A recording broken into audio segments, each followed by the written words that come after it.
tiệc đó thì tiệc nào cũng to. Vâng ạ, có an cư thì mới có đạt nghiệp, thì ngôi nhà là tổ ấm của gia đình, là nơi chốn bình yên, là nơi chứa đựng những tình cảm thiêng liêng và hạnh phúc của mỗi con người.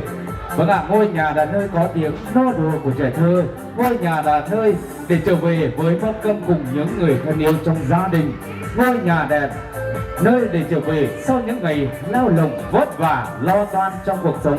để mỗi thành viên trong gia đình xích lại gần nhau và yêu thương được lan tỏa. Và ngay lúc này đây, không để tất cả quý vị khách quý thân mến, chúng ta phải chờ đợi lâu thêm nữa, xin được mời những nhân vật quan trọng nhất trong buổi tiệc mừng tân gia đại cát ngày hôm nay. Họ cũng chính là lý do để tất cả quý vị khách quý thân mến chúng ta có mặt tại đây. Xin mời tất cả quý vị khách quý thân mến sẽ cùng nhau hướng tròn ánh nhìn trở về phía cánh cổng hoa hạnh phúc, nơi mà gia đình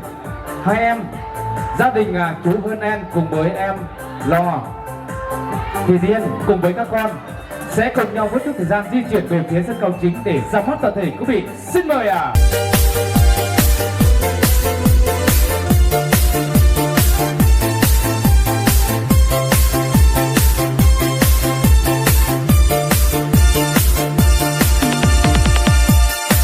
Đến từ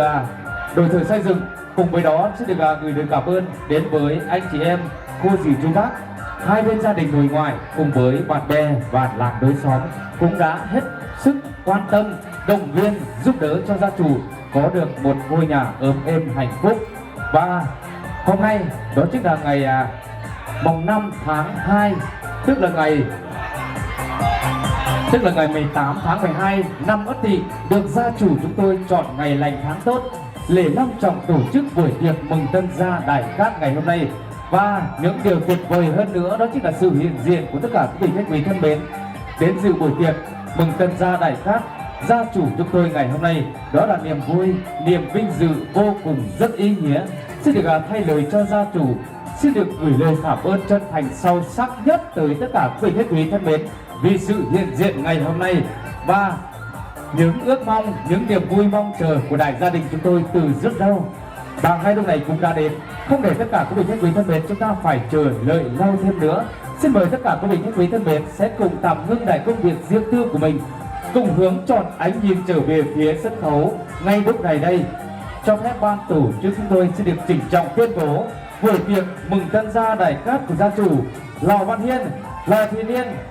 tại bản củ xã Mường Hùng xin phép chính thức được bắt đầu. Vâng, một tràng một tay thật lớn của quý vị để cổ vũ động viên đến động viên.